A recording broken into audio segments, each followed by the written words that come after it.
Which one would you buy, the Ford Mustang Mach-E or the Tesla Model Y? That's what we're going to discuss in this video. We're going to talk about some of the spec and tech of both of these two cars. Then we're going to, of course, jump into Photoshop. I'm going to show you the front, the side, and the rear. We're going to discuss the design and let you know which one I would buy based on the design. So the 2021 Ford Mustang Mach-E has a starting price of $43,995. Ford is planning to introduce a lot of new EVs in the coming years and wanted to start with a bang, and they sure did with the Mustang Mach-E here. Not just because of the fact that it's all electric, but more so because they decided to throw in the Mustang nameplate right in the mix here. I've done a review of the Ford Mustang Mach-E here on the channel. I'll link that video down below for those interested. You can get the Mach-E in 4 trim levels, which of course all give you different levels of range and performance. The base has a decent, not too bad, 230 miles of range, with the extended range giving you 300 miles of range. Pretty typical numbers for modern EVs. The GT is naturally the more performance-oriented variant with an estimated range of 250 miles, but not only that, it has a different design and different graphic features and styling, which in my opinion completely transform the look of the Mach-E from the standard to the performance, the GT version. More on this in a minute when we jump into Photoshop. A lot to talk about there. On the inside of the 2021 Ford Mustang Mach-E, you'll find plenty of storage compartments all over the place and a bunch of available options, but standard features are pretty generous as well. And these include FordPass Connect, which allows you to use your phone to operate as a key, which if you have owned a Tesla, you know that that's been a thing for a while already. You also get a 15.5-inch infotainment screen as standard, which is huge. It's basically a massive computer screen right in the center stack as standard with Apple CarPlay and Android Auto as well. So what about the 2021 Tesla Model Y? Well, it has a starting price of $51,190. That's a lot more than the base Mach-E, but there is a thing about this. Tesla initially sold an entry-level Model Y called the Standard Range, which offered 244 miles of range. You might still be able to find 1 or 2 of these for sale, but the Standard Range Model Y is officially discontinued, and that had a lower base price than $51,190. So the 2021 Tesla Model Y looks like a smaller Model X in combination with a sort of stretched out Model 3 with seating for up to 7 passengers with the choice of 2 powertrains now instead of 3 like we just talked about. I've also reviewed the Tesla Model Y performance right here on the channel. Those videos will also be linked in the description when I talk about the driving experience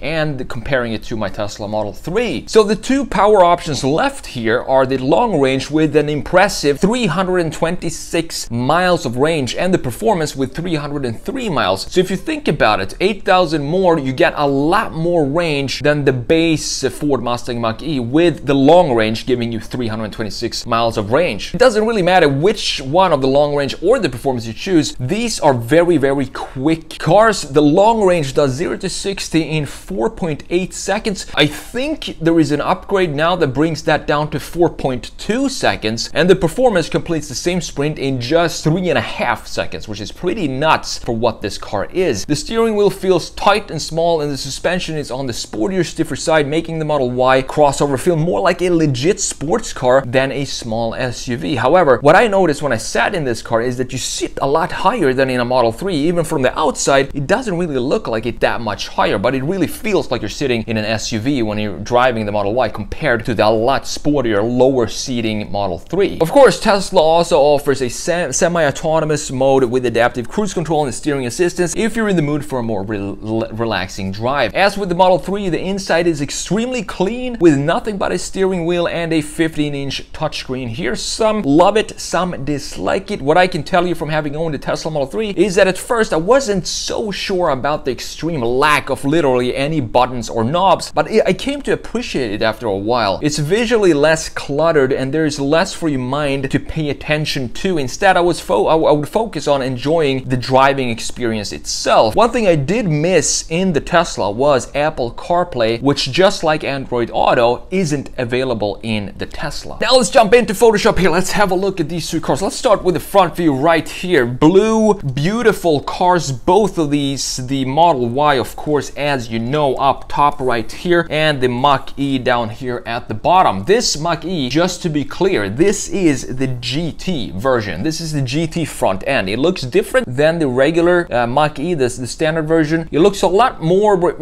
structured, in my opinion, in the front end than the standard version, and I like this a lot more. It looks specifically good in the, I think it's called this, I might be wrong, it's the cyber orange color. That's my favorite color of the Mustang GT, and these wheels looks pretty good too. They do have an option where the wheels look extremely bad, like horrible design for the wheel design in one of the designs of the wheels of the Mach-E GT. I don't understand why anyone would pick those, but I mean, everybody has a different taste, I guess. So let's have a look at the design here. What I like about the Tesla, let's start with that. It's a very harmonious design. It's a very calming design. Specifically in this blue, it looks almost like an ocean with these clearly defined shoulders right here. We have sharp lines and creases and beautiful line flow here going into these lines, and also this line right here in the bottom going into this piece down here. You have a very clear cut front end as well. There's not a lot of unnecessary creases in the hood, for example, or something like that. It's very subtle, and I think Tesla did this intentionally to have the design be almost timeless, or at least be modern looking for a long period of time, since at the moment they can't just develop and spit out new models every 5 years. They don't really focus on that. They want to have the models that they have and push them out on the roads as much as possible, and that means you need to have a very conservative design, nothing too crazy that's gonna look old in 5 years, and that's what I like about the Tesla. It's a clean design, and I really like it. The graphics are also clean, but what I don't like about the Tesla Model Y specifically is that they look a little bit too jelly beany, and I'm gonna show you that more in detail, specifically compared to the Mach-E when we look at the side view. So very clean design here. I liked also that they don't really necessarily put a black graphic here in order to make it look like a grille. Instead, they just have a body panel here and the typical duck face of the Tesla Model Y and the 3, which I think has become a very clear brand identifying graphic in the front end of the Tesla. Overall, very clean. I'm really glad that for 2021, with all Tesla Model Ys and the 2021 Model 3s, this trim piece right here is now black instead of chrome. Chrome looked very, very dated on the Model 3, and it would have done the same on the Model Y, so I'm glad that they switched everything up across the lineup and made that black for the 2021 models. All right, so looking at the Mach-E here, it doesn't really feel as calm or harmonious as the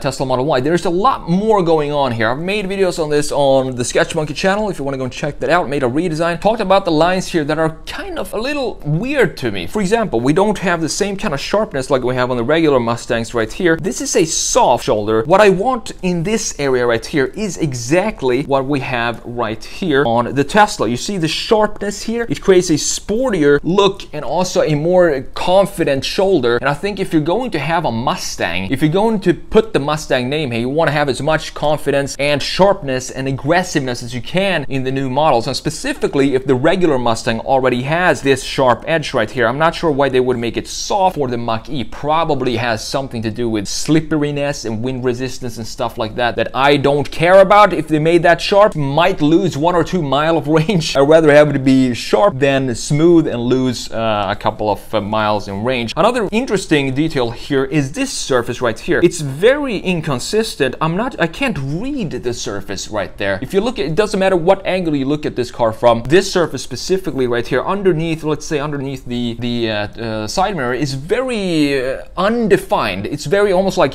melted cheese right there in that specific area. What I do love about the Mach-E is that they didn't make it into a jelly bean traditional, as we could call it right now, EV design. That means that they didn't stretch the greenhouse all the way forward to this point right here like we have on the Model Y. You can see just how much further this A-pillar is stretching here. That would create more space on the interior for the Mach-E, obviously. It would be more functional, but at the same time, you wouldn't have that Mustang look like they desperately needed to get, in specifically when they turn an electric EV crossover and call it a Mustang. You can't make it into a jelly bean design, and I think that they made it very well here. And I kind of like this grille, even though it's a fake grille. It's just a visualization and kind of some brand identity to bring in the Mustang name even more. Then you have the traditional 3 slots of LEDs in the headlight, which of course symbolizes Mustang as well, going way back. So let's have a look at the rear here. Now, if we look at the Tesla in the rear here, this is by far the best view. This specific view, like almost an exact 3/4 rear view, this is the best view for the Tesla Model Y, and it looks like a beautiful car right here. Then when we twist it to side view, which we're gonna do next, you're gonna see that the jelly bean slowly comes into play, and the more side view we get, the more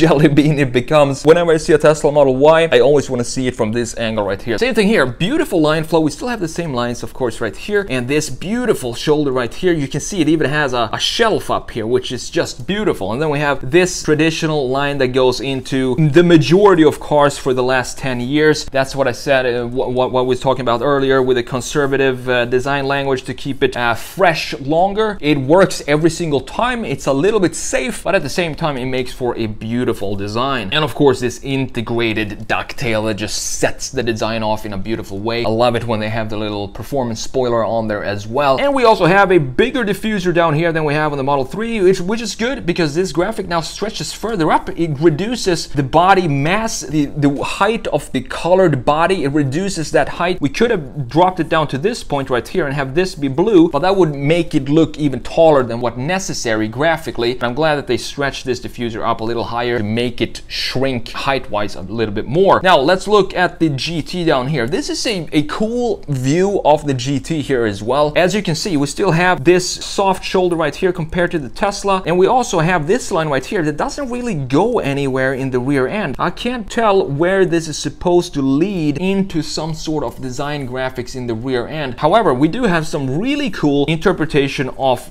the modern Mustang taillights. I really like the design of these. I think they look cool and they look very, very modern, specifically the 3D little edge that comes out in the middle of these lights. It looks very cool. And we also have a deck lid here with this line, then going like zigzag into the bottom part of the deck lid right here, and then back a zigzag underneath the other side of the taillight, obviously. What I'm not a fan of is this part right here. As I said, I made redesigns of these, and I might throw in the redesign right here to show you what I wanted to do with the tail of this piece right here. I don't understand why there is a gap right here, and I don't understand why this sits so far in. It looks like now the furthest part out of this Mustang GT is this point. This seems to be the point that's going to hit the wall first if you back up this car. Like visually, probably not. I'm thinking this part is what's gonna hit the wall first, but visually it looks like this sits too far in, and I want to bring this out a little bit more, create a more solid looking bumper, a defined bumper for the car. Another thing I really like about the Mustang GT, what they did here is of course play around with graphics. You can see here blue on black. We have the black parts down here, really reducing the visual weight of the car, makes the car look lower than what it is, with this piece right here being blacked out, and also these pieces down here in the bottom, and of course the diffuser here. So the body color is really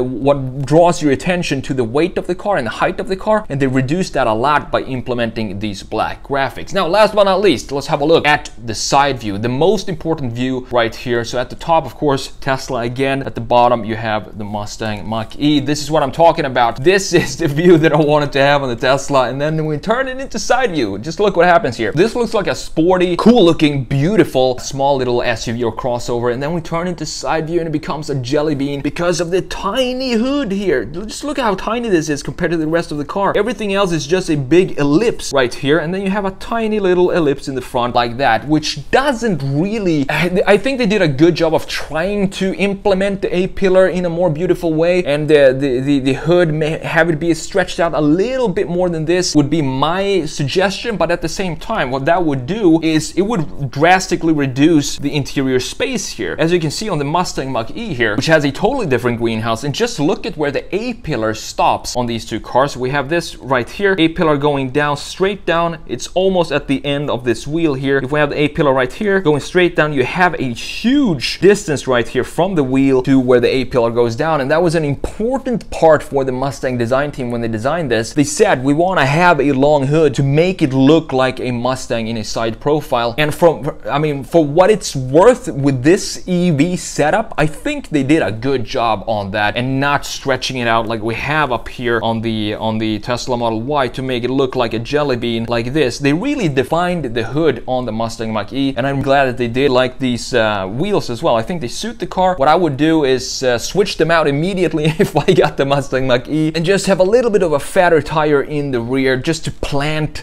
the car a little bit more than we have right here. But overall, from factory, I think this is a really good setup. These wheels and this grabber blue color, even though I would probably go with cyber orange, the grabber blue is still a very cool car. So what I wanted to show you here is just the Mach-E looks like an internal combustion design in the proportions of the car, with the long hood, the A-pillar stopping at the point where you could kind of see it having to stopping here because they need to fit an internal combustion engine here. So it looks good, it looks traditional. There are a few changes that I would like to do on the Mustang Mach-E, which I'm gonna link in the redesign video down below. So the Mustang Mach-E has the proportions, and the Tesla up here has the line flow and the sharpness in the line that I'm looking for in the Mustang Mach-E. So if we could combine these two, we would definitely have a winner. I want to have the sharp lines right here added to the Mustang Mach-E. So which one would I buy? Well, that's where it becomes interesting, because I did own a Tesla Model 3, and some might think that I want a Tesla again, and that's true. I'm probably going to get a Tesla at some point again. But between these two, I own the Tesla Model 3. I think the Mustang Mach-E is a very interesting car and interesting design, and we see so many Teslas out there today that for me, I would probably go with the GT version of the Mach-E in cyber orange and just get the base wheels, which I'm gonna switch out anyway if I were to buy this car, keep the price low, just get the